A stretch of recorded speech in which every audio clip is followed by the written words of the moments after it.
nguhaye ikaze muri iki kiganiro.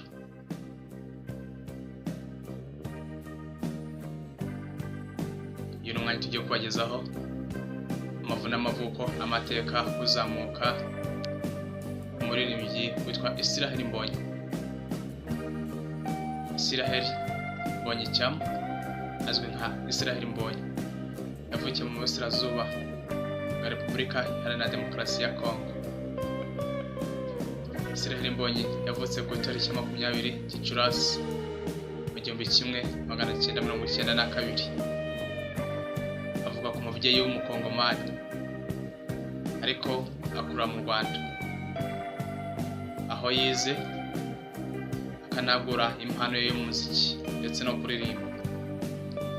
Yakoze mu muryango w'Abakristo, aho yakuze akunda indirimbo z'Imana kandi ari mu itsinda ry'abana baririmba mu rusengero. Israel Mbonyi yakuze akunda umuziki cyane, akunda gucuranga ndetse no kuririmba. Ibi byamufashije gukunda umuziki no kumenya gucuranga gitari.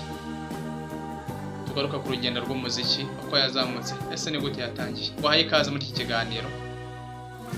Iyi ni Gospel City TV. Israel Mbonyi yatangiye umuziki ku rwego rw'umwuga mu mwaka wa 2014 ubwo yasohoraga indirimbo ye ya mbere yitwa Number One. Ni indirimbo yakunzwe n'abantu benshi n'Abanyarwanda, bituma azamuka kuva yamba iyo ndirimbo. Akaba ari nayo yatumye izina rye rimenyekana cyane. Iyo ndirimbo yaje kuba iya mbere muri album ye ya mbere yise Number One. Yasohotse muri uwo mwaka. Iyo album yari igizwe n'indirimbo 8 zirimo Number One, Yankuyeho Urubanza, Ku Migezi, Zibyo Nibwira, Ku Musaraba, Ndanyuzwe, Hari Impamvu ndetse n'Agasambi. Iyi album yatumye Israel Mbonyi abona umwanya wihariye mu muziki wa gospel mu Rwanda no mu karere ka Afurika y'Iburasirazuba. Nyuma yo gushyira hanze album ye ya mbere, Israel Mbonyi yakomeje gukura ibihangano byiza birimo album y'Intashyo na Mbwira Live ndetse n'indirimbo nyinshi zakunzwe nka Baho, Ibihe, Sinzibagirwa, Tugumane, Ku Migezi, Inasiri, indirimbo ye ya mbere mu rurimi rw'Igiswahili. Izi ndirimbo zagiye zikoreshwa mu bitaramo, mu nsengero ndetse no ku maradiyo atandukanye. Ijwi rye ry'umwimerere n'uburyo abasha guhuza ibihangano bye n'umutima wa Kristo byamuhesheje umwanya wihariye mu muziki w'Abakristo. Israel Mbonyi yamenyekanye cyane mu muziki kandi yize, afite impamyabumenyi mu buvuzi bw'imiti pharmacy. Akaba yarize muri India mu Buhinde. Ibi byerekana ko afite ubushake bwo gukomeza kwiga no kwiteza imbere mu ntego zitandukanye. Mu mwaka wa 2022 atangaje ko hafi kurangiza amasomo ye ya Masters mu buzima rusange Public Health. Akaba yari afite gahunda yo kubyaza umusaruro ubumenyi bwe no guteza imbere ubuzima bw'abaturage mu Rwanda ndetse no mu karere. Israel Mbonyi yagiye yitabira amarushanwa atandukanye, agiye ahabwa ibihembo bitandukanye birimo nomini mu bihembo bya Africa Entertainment Awards USA mu mwaka wa 2022, aho yahawe agaciro k'ubwitange bwe mu muziki wa gospel mu karere ka Afurika y'Iburasirazuba. Israel Mbonyi si umuhanzi gusa, ahubwo ni umuntu wita ku muryango w'abakunzi be. Akunda gufasha abakiri bato gukurikirana inzozi zabo mu muziki no mu iyobokamana. Akomeje gukora indirimbo zifite ubutumwa bukomeye ziganjemo urukundo, kwizera no guharanira amahoro mu muryango nyarwanda no hanze y'igihugu. Kugeza ubu Israel Mbonyi ni umwe mu bahanzi b'Abakristo b'icyitegererezo mu Rwanda. Abarizwa mu baririmbyi abanyabigwi kandi n'indirimbo ze zikomeje guhumuriza imitima y'abantu benshi. Akomeje gukora ibihangano bishya, anategura ibitaramo binini mu gihugu no hanze yacyo.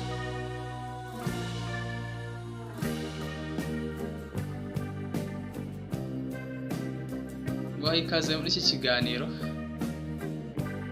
Reka nkomeze mbabwira umuhanzi Israel Mbonyi we cyamamare. Israel Mbonyi umuhanzi w'umuziki wa gospel w'umunyarwanda, akundwa n'abantu benshi, abakiri bato, abakuru ndetse abasheshe akanguhe.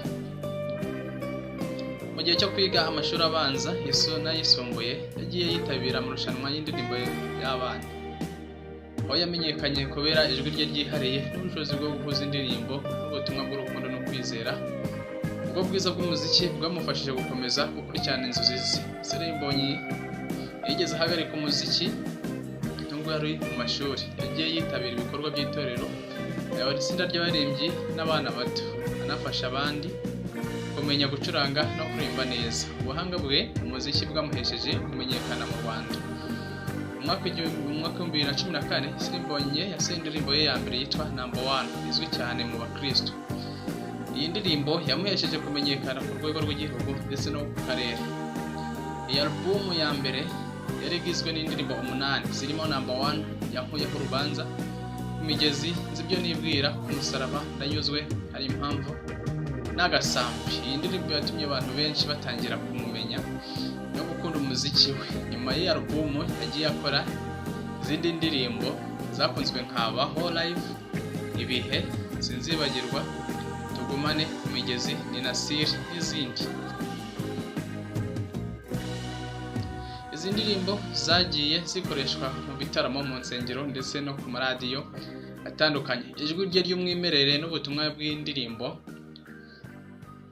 byamufashije kuba umwe mu bahanzi b'abakristo b'icyitegererezo mu Rwanda. Ko yagiye akora mu muziki, yakomeje gukora indirimbo zifite ubutumwa bwiza ziganjemo kwizera, urukundo n'icyizere.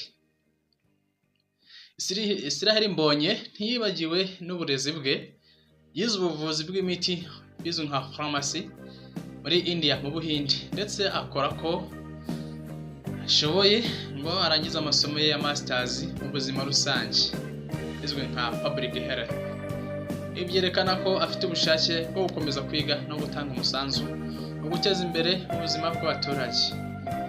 Ubuzima bwe bwa buri munsi, Israel Mbonyi ni umuhanzi w'ukuri kandi wita ku muryango we, abakunzi be ndetse n'urubyiruko. Afasha abakiri bato gukurikirana inzozi zabo mu muziki no mu iyobokamana. Akora indirimbo zifite ubutumwa bukomeye ziganjemo urukundo n'icyizere kandi zikoreshwa mu bikorwa by'itorero no mu bitaramo.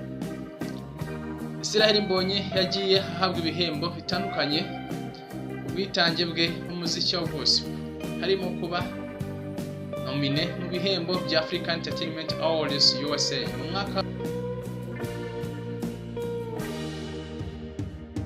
2020. Ibi byamuhesheje agaciro ku rwego rw'akarere ka Afurika y'Iburasirazuba bizwi nka East Africa.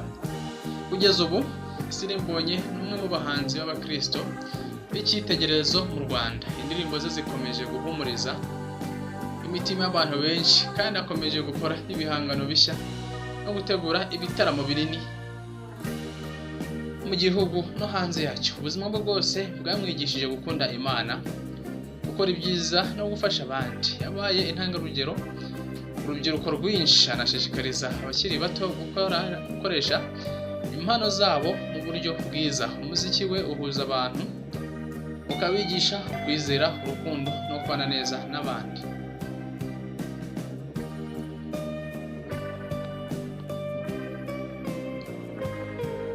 Ndagushimiye uwo twabanye muri iki kiganiro. Hano ubwa mbere kora subscribe kugira ngo uzajye ukomeza gukurikirana n'izindi video tuzajya tubagezaho. Murakoze cyane, nakagaruka. Ciao ciao.